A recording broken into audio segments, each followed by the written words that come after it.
কি সৌদি আরবে আসবেন? সৌদি আরবে আসবেন সেহেতু নিউজটা আপনার জন্য। এখন বর্তমানে অবস্থা কি সৌদি আরবে? আর সৌদি আরবে ভিসা যারা প্রসেসিং করতেছে, যারা ভিসা দিতেছে দালাল গোষ্ঠী, তাদের বিরুদ্ধে রুখে দাঁড়াতে হবে। এই নিউজগুলো আপনার জন্য খুব গুরুত্বপূর্ণ। আপনি যদি সৌদি আরবে আসতে চান তাহলে এই নিউজটা আপনার জন্য খুব গুরুত্বপূর্ণ কাজ করবে।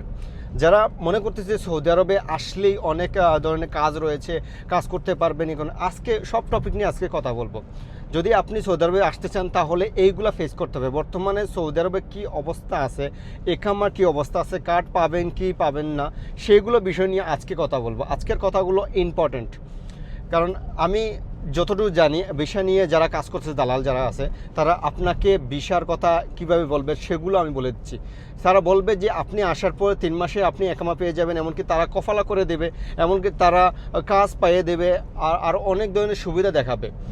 তো আজকের আমার কথা হচ্ছে যে সেই দালাল গোষ্ঠী নিয়ে যারা এগুলা কথা বলে আপনারা যখন আনেন, অনেকের আছে যে মামা, দাদা, খালা, খালু, অনেকে আছে যে এই বিষয় নিয়ে কাজ করতেছে, ছোটো মহাসেসা নিয়ে কাজ করতেছে।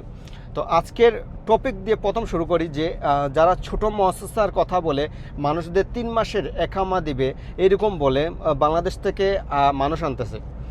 তো তাদের জন্য এই ভিডিওটা অনেক অনেক গুরুত্বপূর্ণ কাজ করবে। বিশেষ করে ছোটো মহাসেসাগুলো, অবৈধ যে মহাসেসাগুলো আছে সেগুলো তারা ওপেন করতে পারে, এমনকি ওপেন করে ভিসা বাইর করে তারা বাংলাদেশ থেকে লোক আনতে পারে। সেই বিষয়গুলো সেই মহাসেসাগুলো বন্ধ হয়ে যায় কোনো এক সময়, কারণ এগুলো অবৈধ থাকে, কিন্তু অনেকে এগুলো বুঝতে পারে না। যদি আপনি এই ধরনের ভিসা কিনে থাকেন যে অল্প টাকা ভিসা, তো আপনি ভিসা দিয়ে আসতেও পারবেন।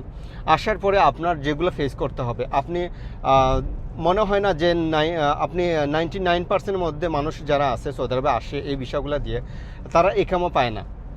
তারা কেন একামা পায় না? কারণ দালালের চক্করে পরে এই একামাগুলো হয় না। কারণ অবৈধ মহাসেসাগুলো খোলার কারণে যে ভিসাগুলো বাংলাদেশে পাঠানো হয় সেগুলো দিয়ে মানুষ আসে, এমনকি 3 মাসের মাথায় সেই ভিসাগুলো বন্ধ, সেই মহাসেসাটা বন্ধ হয়ে যায়, যার কারণে একামাটা পায় না। আরেকটা কাহিনী হচ্ছে, আরেকটা টপিক বলি আপনাদের। আরেকটা টপিক হচ্ছে এখানে আসার পরে যে কাজের যে ব্যবস্থা সেটাও বলি আপনাদের। এখন বর্তমানে অনেক দালাল বাইরে হয়েছে কাজ দেবে বলে, যেমন কাজগুলো দিতে গিয়ে তারা আপনার কাছে 500 রিয়াল চার্জ করবে, কেউ 1000 রিয়াল চার্জ করবে, বিভিন্ন ইয়েতে কফি শপে কাজ দেবে, এরকম। আপনি যদি নতুন হয়ে থাকেন অবশ্যই আপনি স্কেল জানেন না, আপনি কাজ জানেন না, আপনার একামা আছে কিনা সেইটাও অবশ্যই জিজ্ঞেস করবে।